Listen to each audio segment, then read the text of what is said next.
തിരുവനന്തപുരത്ത് ആമയിഴഞ്ചാൻ തോട്ടിലെ മാലിന്യ കൂമ്പാരത്തിൽ വീണയാളെ രക്ഷിക്കാൻ നടത്തുന്ന ശ്രമങ്ങൾ വിജയം വരിക്കട്ടെ എന്നെല്ലാവരും പ്രാർത്ഥിക്കുകയാണ്.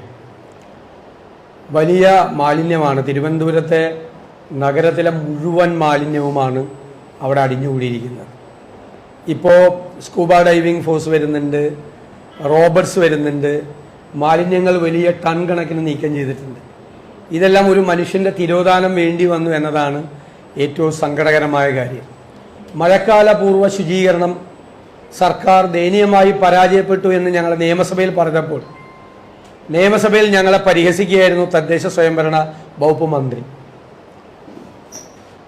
അലക്കി തേച്ച വടിവത്ത വാക്കുകൾ കൊണ്ട് പ്രതിപക്ഷത്തെ പരിഹസിച്ച തദ്ദേശ സ്വയംഭരണ വകുപ്പ് മന്ത്രിയോട് ഞങ്ങൾക്ക് ചോദിക്കാനുള്ളത്, നിങ്ങൾ എന്ത് ചെയ്യുകയായിരുന്നു എന്നാണ്. എന്ത് ചെയ്യുകയായിരുന്നു നിങ്ങൾ ഇത്രന്നാൾ?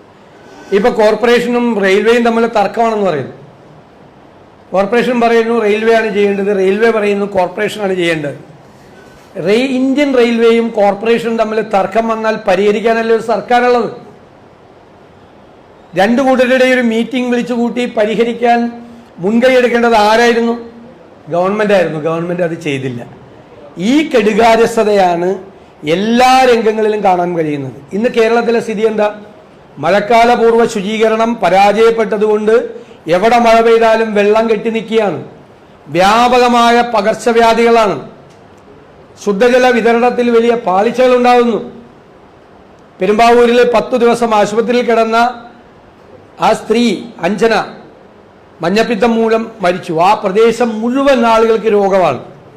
തിരുവനന്തപുരം മുഴുവൻ പകർച്ചവ്യാധികളാണ്. സംസ്ഥാനത്തിൻ്റെ ഉടനീളം ഇതുവരെ കേൾക്കാത്ത പേരുകൾ, ഞങ്ങൾ നിയമസഭയിൽ പറഞ്ഞാണിതല്ല, സംസ്ഥാനത്ത് നമ്മൾ ഇതുവരെ കേൾക്കാത്ത പേരുകൾ ഉൾപ്പെടെയുള്ള രോഗങ്ങളാണ് സംസ്ഥാനത്ത് മുഴുവൻ പടർന്നു പിടിക്കുന്നത്. ഗവൺമെന്റ്, തദ്ദേശ സ്വയംഭരണ വകുപ്പ്, ആരോഗ്യ വകുപ്പ് എല്ലാം നോക്കുകുത്തികളെ പോലെ നിൽക്കുകയാണ്.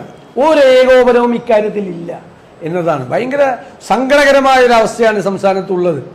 ഒരു ഇൻഎഫിഷ്യൻ്റ് ആയിട്ടുള്ള കെടുകാര്യസ്ഥത, നിഷ്ക്രിയമായ ഒരു ഗവൺമെന്റിന്റെ പ്രവർത്തനങ്ങൾ സാധാരണക്കാരന്റെ ജീവിതത്തെ എത്ര ദുസ്സഹമായി ബാധിച്ചിരിക്കുന്നു എന്നതിൻ്റെ ഏറ്റവും അവസാനത്തെ തെളിവാണിപ്പോൾ നമുക്ക് കാണാൻ കഴിയുന്നത്. ഈ ആരോഗ്യമന്ത്രി എന്താ ചെയ്യുന്നത്? ഈ പകർച്ചവ്യാധികൾ മുഴുവൻ പടർന്നു പിടിക്കുമ്പോൾ ആരോഗ്യമന്ത്രി പോകുന്നത് കാപ്പ കേസിലെ പ്രതിയെ മാലയിട്ട് പാർട്ടിയിലേക്ക് സ്വീകരിക്കാനാണ്. കാപ്പ കേസിലെ പ്രതിയെ മാത്രമല്ല, എന്നിട്ട് പറഞ്ഞ അയാൾ കാപ്പ കേസിലെ പ്രതിയല്ല എന്ന്. അയാൾ കാപ്പ കേസിലെ പ്രതിയായിരുന്നു. അത് ലംഘിച്ചതിൻ്റെ പേരിൽ വീണ്ടും അറസ്റ്റ് ചെയ്യപ്പെട്ടു. വീണ്ടും കുറ്റകൃത്യം നടത്തിയ ആളാണ് അദ്ദേഹം. എന്നിട്ട് അയാളെ മാത്രമല്ല, SFI പ്രവർത്തകരെ കൊല്ലാൻ ശ്രമിച്ചതിന്റെ പേരിൽ വധശ്രമത്തിന് പോലീസ് കേസെടുത്ത ഒളിവിലുള്ള ആളെ വരെ മന്ത്രി മാലയിട്ട് സ്വീകരിച്ച കൂട്ടത്തിലുണ്ട്. ആലോചിച്ച് നോക്കി, പോലീസിന്റെ മുമ്പിൽ ഒളിവിലാണ്. SFI എന്ന് പറഞ്ഞുകൊണ്ട് നടക്കുന്ന ഇവർ SFI പ്രവർത്തകരെ കൊല്ലാൻ ശ്രമിച്ച കേസിലെ, വധശ്രമ കേസിലെ പ്രതിയെ മന്ത്രി, സംസ്ഥാനത്തെ മന്ത്രി മാലയിട്ട് സ്വീകരിക്കുക. കഞ്ചാവ് കേസിലെ പ്രതിയെ മാലയിട്ട് സ്വീകരിക്കുക. ക്രിമിനലുകളെ മുഴുവൻ റിക്രൂട്ട് ചെയ്യാണ് CPM. അതിന് മന്ത്രി പോയി നിൽക്കുകയാണ് സാന്നിധ്യം. അവരെ സത്യപ്രതിജ്ഞാ ലംഘനമാണ് നടത്തിയത്. ഒരിക്കലും ചെയ്യാൻ പാടില്ലാത്ത കാര്യമാണ്. അറിയപ്പെടുന്ന ക്രിമിനലുകളെയാണ് അവർ മാലയിട്ട് പാർട്ടിയിലേക്ക് സ്വീകരിച്ചത്. അവർ ഒരു നിമിഷം അധികാരത്തിലിരിക്കാൻ അവർക്ക് അർഹതയില്ല. അവർ രാജിവെച്ച് ഇറങ്ങി പുറത്തു പോകണം ആരോഗ്യമന്ത്രി. എന്നിട്ടും അവർ ന്യായീകരിക്കുകയാണ്. 62 ക്രിമിനലുകളെയാണ് അവർ മാലയിട്ട് സ്വീകരിച്ചതൊരു സംസ്ഥാനത്തിന്റെ മന്ത്രി, ഭരണഘടന വെച്ച് സത്യപ്രതിജ്ഞ ചെയ്ത് അധികാരത്തിൽ വന്നൊരു മന്ത്രി ചെയ്യാണ്. അവർക്ക് പകർച്ചവ്യാധികൾ തടയാൻ നേരമില്ല. ഇതാണോ അവർ നിയമസഭയിൽ ചോദിച്ചത്? ഞങ്ങളുടെ നിലപാട് ഇതാണോ അവരുടെ നിലപാട്? ഈ ക്രിമിനലുകളെ മാലയിട്ട് സ്വീകരിക്കുന്നതാണോ നിലപാട്? ഡൽഹിയിലെ അഴിമതിക്കാരെ BJP ചേർന്നാൽ അവർ അഴിമതി വിരുദ്ധരാകും. കേരളത്തിൽ ക്രിമിനലുകൾ CPM-ൽ ചേർന്നാൽ അവർക്ക് വെള്ളപൂശി കിട്ടും. ഈ രണ്ട് സ്ഥലത്തും നടക്കുന്നത് ഒരേപോലത്തെ തന്നെ കാര്യങ്ങളാണ് മുഴുവൻ നടക്കുന്നത്. എന്തൊരു ക്രിമിനൽ ആക്ടിവിറ്റിയാണ് കേരളത്തിൽ നടക്കുന്നത്? ഇപ്പൊ കോഴിക്കോട് കണ്ടില്ലേ, PSC അംഗത്വം കിട്ടാൻ വേണ്ടിയിട്ട് മന്ത്രിയുടെ പേര് പറഞ്ഞും MLA-യുടെ പേര് പറഞ്ഞും പാർട്ടി നേതാക്കന്മാരുടെ പേര് പറഞ്ഞും പണം മേടിച്ചു. പണം മേടിച്ചിട്ട് പണം തിരിച്ചു കൊടുത്ത് പാർട്ടി ഒതുക്കി തീർക്കുകയാണ് വിഷയം. ഈ കോഴിക്കോട് PSC നിയമനവുമായിട്ട് ബന്ധപ്പെട്ട ഈ കോഴ വാങ്ങിച്ചതിൽ മുഖ്യമന്ത്രി, പൊതുമരാമത്ത് മന്ത്രി, CPM നേതൃത്വം പച്ചക്കള്ളം പറഞ്ഞ് ജനങ്ങളെ തെറ്റിദ്ധരിപ്പിച്ചു. ഇങ്ങനൊരു സംഭവമില്ല എന്ന് പറഞ്ഞു. പിന്നെ എന്തിനാ ഏരിയ കമ്മിറ്റി അംഗവും CITU ജില്ലാ സെക്രട്ടറിയായ പ്രമോദ് കോട്ടുള്ളിയെ പാർട്ടിയിൽ നിന്ന് പുറത്താക്കിയത്? എന്നിട്ട് പറയും PSC മെമ്പറാകാൻ വേണ്ടിയിട്ടല്ല പണം മേടിച്ചത്, ആയുഷിൽ ട്രാൻസ്ഫറിന് വേണ്ടിയിട്ടാണ്. ഹോമിയോ ഡോക്ടർക്ക് ട്രാൻസ്ഫർ കിട്ടാൻ 22 ലക്ഷം രൂപയാണോ കേരളത്തിലെ റേറ്റ്? അപ്പൊ അതൊരു കുറ്റകൃത്യമല്ലേ? അതൊരു കുറ്റകൃത്യമല്ലേ? ഇവരുടെ എല്ലാവരുടെയും കയ്യിൽ ഈ പരാതി കിട്ടിയിട്ട് എത്ര മാസമായി? മുഖ്യമന്ത്രിയുടെ കയ്യിൽ, പൊതുമരാമത്ത് മന്ത്രിയുടെ കയ്യിൽ, CPM നേതൃത്വത്തിന്റെ കയ്യിൽ ഇങ്ങനെ ഒരു പാർട്ടി നേതാവ് PSC അംഗത്വത്തിന് വേണ്ടി പണം മേടിച്ചു എന്ന് പറഞ്ഞിട്ട് ഇവരത് പോലീസിന് റെഫർ ചെയ്തോ? പാർട്ടി തന്നെയാണോ പോലീസ് സ്റ്റേഷൻ? പാർട്ടി തന്നെയാണോ കോടതി? ഇവർ തന്നെ തീരുമാനം എടുത്താൽ മതിയോ? ഇത് ഗുരുതരമായ ക്രിമിനൽ കുറ്റമാണ്. ഈ കുറ്റത്തിൽ പങ്കാളികളായ ആളുകൾ വമ്പന്മാരുണ്ട്.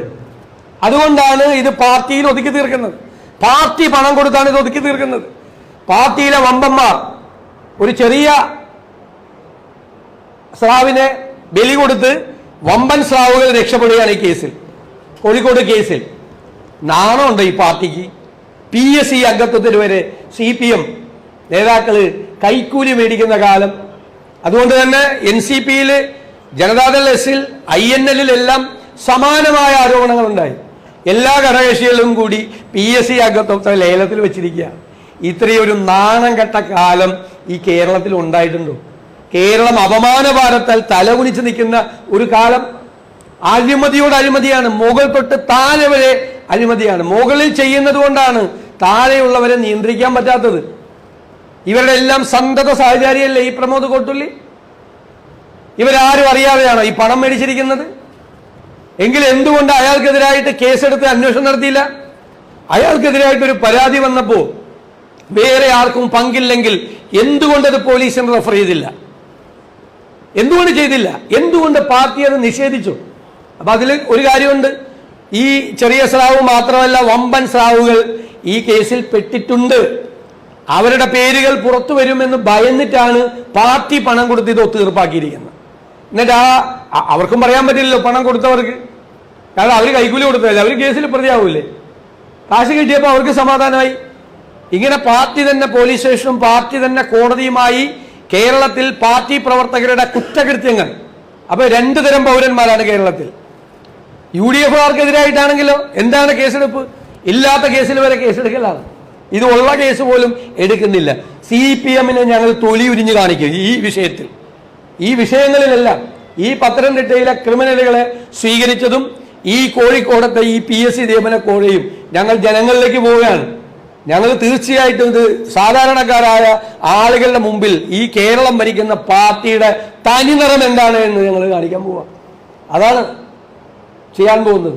എത്ര എത്ര മോശമായ കാര്യങ്ങളാണ് സംസ്ഥാനത്ത് നടക്കുന്നത്.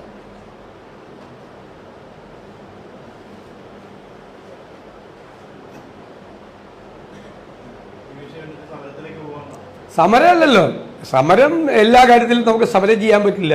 ഞങ്ങളിത് ജനങ്ങളുടെ അടുത്തേക്ക് പോകും, ജനങ്ങളോട് പറയും ഇതാണ് ഈ ഗവൺമെന്റ്, ഇതാണ് ഈ സംസ്ഥാനം ഭരിക്കുന്ന പാർട്ടി. സമരം ചെയ്യാൻ വേറെ ഒരുപാട് കാര്യങ്ങളുണ്ട്. എക്സൈസ് വകുപ്പിൽ നടക്കുന്ന അഴിമതി ഉൾപ്പെടെ കോഴ, ബാറുകളുടെ കോഴ ഉൾപ്പെടെയുള്ള കാര്യങ്ങളുണ്ട്. കനത്ത മഴ പെയ്തതിനെ തുടർന്നിട്ടാണ് ഞങ്ങൾ രാഹുൽ ഗാന്ധി വന്നപ്പോഴാണ് UDF സമരം മാറ്റിവെച്ചത്. കനത്ത മഴയെ തുടർന്നാണ് ആ സമരത്തിൽ നിന്ന് മാറിയുന്നത്. യൂത്ത് കോൺഗ്രസിന്റെയും മറ്റ് സംഘടനകളിലേക്ക് സമരം നടന്നു. UDF കൂടി ആ സമരവുമായിട്ട് മുന്നോട്ട് പോകും ആ കോഴ കേസിൽ. ഇത് കേരളത്തിലെ ജനങ്ങൾ അറിയട്ടെ.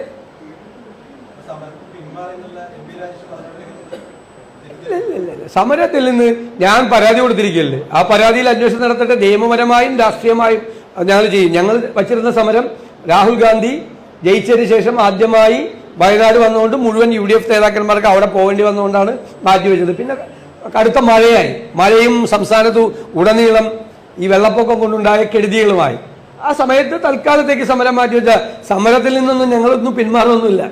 അഴിമതി ആരാണ് നടത്തിയതെന്ന് വെച്ച് കഴിഞ്ഞാൽ അത് പുറത്തു വരണം, പുറത്ത് വന്നേ പറ്റുള്ളൂ. ഇതല്ലേ നടക്കുന്നത്, ഇതെല്ലാം നടക്കുന്നത് ഇതല്ലേ. ഇവരെല്ലാം പങ്കാളികളാണ് ഇതിൻ്റെ അകത്ത്, എല്ലാവരും പങ്കാളികളാണ്. ഇവർ ഭരണപരമായ കാര്യങ്ങൾ, ജനങ്ങളെ ബാധിക്കുന്ന കാര്യങ്ങൾ ഒന്നും ചെയ്യുന്നില്ല. അത് ചെയ്യാൻ ഒരു നേരമില്ല. അവരുടെ ജോലി ഇതെല്ലാമാണ്.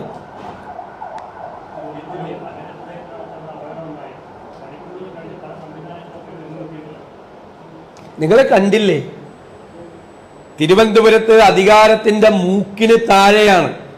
ഒരു തരത്തിലുള്ള മഴക്കാല പൂർവ്വ ശുചീകരണം നടത്താതെ ഒരു ചെറിയ മഴ പെയ്താൽ തിരുവനന്തപുരം നഗരം വെള്ളം കൊണ്ട് നിറയാണ്. എന്തുകൊണ്ടാണ് എല്ലാ തോടുകളും, ഞാൻ പറഞ്ഞല്ലോ നിയമസഭയിൽ സിറ്റിക്കകത്തൊരു സ്ഥലത്ത് 10 ദിവസം വെള്ളം കെട്ടിയെന്ന്. അതിൽ കൂടുതൽ എന്ത് വേണം പകർച്ചവ്യാധികൾ പടർന്നു പിടിക്കാൻ? എലിപ്പനി, മഞ്ഞപ്പിത്തം, അതായത് കുടിവെള്ള സ്രോതസ്സിൽ വരെ ഈ മാലിന്യം കലരുകയാണ്. മുഴുവൻ മാലിന്യത്തിലാണ് നിൽക്കുന്നത്. മന്ത്രി അലക്കി തേച്ച വടിവത്ത വാക്കുകൾ കൊണ്ട് മറുപടി പറയുമ്പോൾ ആ അലക്കിത്തേപ്പ് ഇവിടെ ഇല്ല, ഇവിടെ മാലിന്യ കൂമ്പാരമാണ്. ഒരു പണിയും ചെയ്തിട്ടില്ല. ഇപ്പൊ ചെയ്യുന്ന പണിയൊക്കെ അന്ന് ചെയ്യാറുണ്ടല്ലോ, ഇന്നലെ ചെയ്യുന്നതൊക്കെ നേരത്തെ ചെയ്യാറുണ്ടല്ലോ. എന്നിട്ട് റെയിൽവേ കോർപ്പറേഷൻ തമ്മിൽ തർക്കമായി. എന്തിനാ പിന്നെ ഗവൺമെന്റ്? എന്തിനാ ഗവൺമെന്റ്?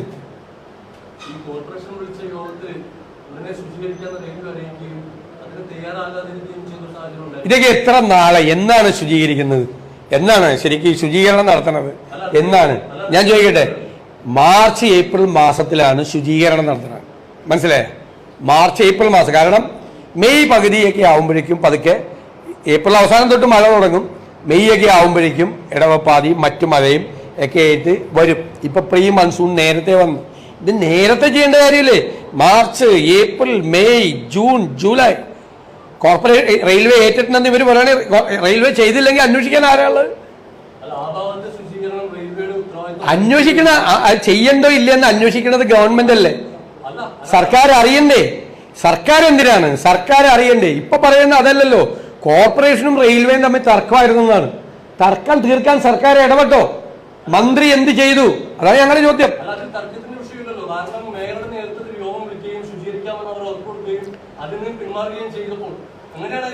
യോഗം വിളിച്ച ശുചീകരണം ആവോ? യോഗം വിളിച്ച ഒരുപാട് യോഗങ്ങൾ കൂടുന്നുണ്ട്, ഒരുപാട് യോഗം വിളിച്ച ശുചീകരണം ആവില്ലല്ലോ. ശുചീകരണം ആവോ? നിങ്ങൾ ഇൻ ഇഫക്റ്റ് എന്താണ് നടന്നത്? ഒന്നും നടന്നില്ല. ഇനി ബാക്കിയുള്ള സ്ഥലത്ത്, റെയിൽവേയുടെ അല്ലാത്ത സ്ഥലത്ത്, റെയിൽവേയുടെ സ്ഥലം പോട്ടെ, റെയിൽവേയുടെ അല്ലാത്ത സ്ഥലത്ത് ശുചീകരണം നടന്നിട്ടുണ്ട്. ഈ ആമയിലഞ്ചാൻ തോട്ടിലേക്ക് വരുന്നത് മുഴുവൻ തിരുവനന്തപുരം നഗരത്തിലെ വിവിധ പ്രദേശങ്ങളിൽ നിന്നുള്ള സകല മാലിന്യങ്ങളാണ്. അല്ലാതെ ഈ റെയിൽവേയുടെ അവിടുത്തെ മാത്രം മാലിന്യമല്ല, മുഴുവൻ ഒരു സ്ഥലത്തും ക്ലീൻ ചെയ്തിട്ടില്ല. അല്ല, ഒരു സ്ഥലത്തും ക്ലീൻ ചെയ്തിട്ടില്ല. എല്ലാം കൂടി അവിടെ വന്ന് കെട്ടുന്നു എന്നുള്ളതാണ് ഏറ്റവും പ്രധാനപ്പെട്ട പ്രശ്നം. ഒരു സ്ഥലത്തും, കേരളത്തിൽ തിരുവനന്തപുരത്ത് മാത്രമല്ല, കേരളത്തിൽ ഒരു സ്ഥലത്തും ഈ പ്രാവശ്യം മഴക്കാല പൂർവ്വ ശുചീകരണം നടന്നിട്ടില്ല. ഒരു തരത്തിലുള്ള നടപടികൾ സ്വീകരിച്ചിട്ടില്ല. ഞങ്ങളിത് ഈ സംഭവം ഇന്നലെയല്ലേ ഉണ്ടായത്. അതിനു മുമ്പ് നിയമസഭയിൽ പറഞ്ഞാണ് പകർച്ചവ്യാധികൾ പടർന്നു പിടിക്കാനുള്ള പ്രധാനപ്പെട്ട കാരണം.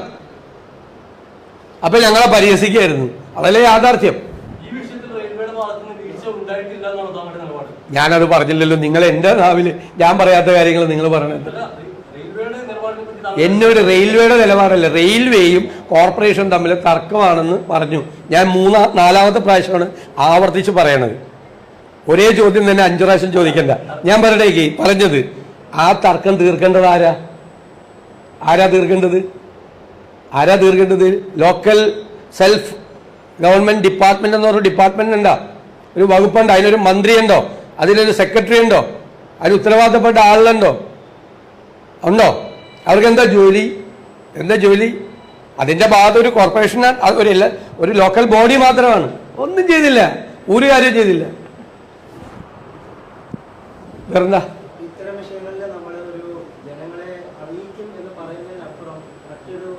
അല്ലല്ല, ഞങ്ങളിത് പറയാൻ ഞങ്ങൾ ഇതിനു മുമ്പ് സമരങ്ങൾ ചെയ്താണ്. ഈ ലോക്കൽ ബോഡിക്കൊന്നും ഒന്നും ചെയ്യാൻ പറ്റില്ല. കാരണം നമ്മളിത് പറഞ്ഞു, കഴിഞ്ഞ വർഷം 3 ഗഡുവായിട്ടാണ് ഫണ്ട് കൊടുക്കുന്നത്. 1-ാം ഗഡു കൊടുത്തു, 2-ാം ഗഡു ഓഗസ്റ്റിൽ കൊടുക്കേണ്ടത് നവംബറിൽ കൊടുത്തതിൻ്റെ അടുത്ത ദിവസം ട്രഷറി ബാൻ ഏർപ്പെടുത്തി. അപ്പോൾ ഈ പൈസ ഒന്നും മാറിക്കിട്ടിയില്ല. 3-ാമത്തെ ഗഡു കൊടുത്തത് മാർച്ച് 23-ാം തീയതി. 22-ാം തീയതി കേരളത്തിലെ മുഴുവൻ ട്രഷറിയും പൂട്ടി. 22-ാം തീയതി ട്രഷറി പൂട്ടിയിട്ട് 23-ാം തീയതി അക്കൗണ്ടിലേക്ക് പൈസ അയച്ചു കൊടുക്കുക. ഇപ്പം 2-ാം ഗഡുവും 3-ാം ഗഡുവും ചിലവാക്കാൻ പറ്റിയില്ല. 1/3 തുകയാണ് കിട്ടിയത്. എന്നിട്ട് സർക്കാർ ഇപ്പം നിബന്ധന വച്ചിരിക്കുന്നു, 80% ചെലവാക്കിയിരിക്കണം. 20% മാത്രമോ ക്യാരി ഓവർ അടുത്ത വർഷത്തേക്ക് തരുള്ളൂ. അപ്പോൾ 80% എങ്ങനെയാണ് ചിലവാക്കണത്? രണ്ടാം ഗഡുവും മൂന്നാം ഗഡുവും കിട്ടാത്ത പഞ്ചായത്ത് എങ്ങനെയാണ് 80% ചിലവാക്കുന്നത്? അപ്പോൾ 80% ഉള്ളത് താഴെ മുഴുവൻ പോയി. ഇനി 20 ക്യാരി ഓവർ ചെയ്ത് ഈ വർഷത്തേക്ക്, എന്നിട്ട് പറയുക ഈ വർഷത്തെ പദ്ധതിയിൽ നിന്ന് ആ ക്യാരി ഓവർ ചെയ്തതിൻ്റെ തുക നടത്തണം. അപ്പോൾ ഈ വർഷത്തെ പദ്ധതിയുടെ കാര്യത്തിൽ തീരുമാനമായ 5 നയാ പൈസ കയ്യിലില്ല സർക്കാരിൻ്റെ കയ്യിൽ, 5 നയാ പൈസ. എന്നിട്ട് പഞ്ചായത്തിനോട് പറയാണ് ഇത് മഴക്കാല പൂർവ്വ ശുചീകരണം നടത്തണം. അവരെവിടെ നടത്താനാ? അതിനുള്ള വേറെ ഇത് കൊടുക്കണ്ടേ, ഹെൽപ്പ് കൊടുക്കണ്ടേ? അവരെവിടെ നിന്ന് കിട്ടാനാ? പല പഞ്ചായത്തിൽ ശമ്പളം കൊടുക്കാൻ പൈസ ഇല്ല. വികസന പ്രവർത്തനങ്ങൾ മുഴുവൻ തടസ്സപ്പെട്ടു.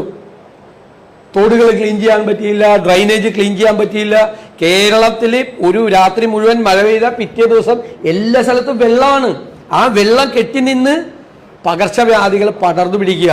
നിങ്ങൾ കഴിഞ്ഞ ഒരു 4-5 കൊല്ലമായിട്ട് ഇല്ലാത്ത പകർച്ചവ്യാധികളാണ് എല്ലാം.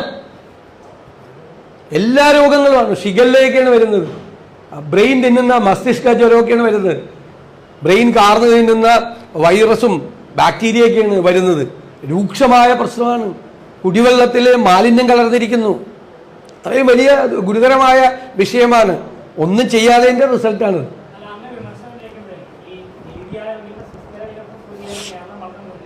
അതും ഇതുമായിട്ട് എന്താ ബന്ധമുള്ളത്? അത് പണ്ട് മുതലേ ബന്ധമാണ്. സസ്റ്റൈനബിൾ ഡെവലപ്മെൻറ്റുമായിട്ട് മറ്റ് സംസ്ഥാനങ്ങളുമായിട്ട് കേരളത്തിൽ ഒരുപാട് വ്യത്യാസമുണ്ട്. ഈ പറയുന്ന പോയിന്റും അതുമായിട്ട് യാതൊരു ബന്ധമില്ല. അല്ലല്ല